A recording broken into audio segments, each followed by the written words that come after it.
Ang mga bato na nakikita ninyo guys ay hindi lamang ordinaryong bato. Ito ay isang bahagi ng makasaysayan ng mga panahong nabubuhay pa si Papa Jesus. At alam nyo ba, ang bawat bato na yan ay may iba't ibang simbolo na nakaukit dyan. Ang mga bato na yan ay mga kapiraso yan ng mga haligi at yung sa may pintuan ng bawat sinagog nung unang panahon. At magpahanggang ngayon ay nananatiling buhay dito matatagpuan sa Capernaum sa Sea of the Galilee, Northern Israel.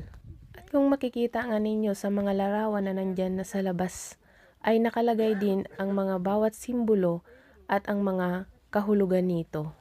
Ang mga bato na to ay nagmula ito sa iba't ibang bayan, sa iba't ibang sinagog or tawagin sa atin ay simbahan.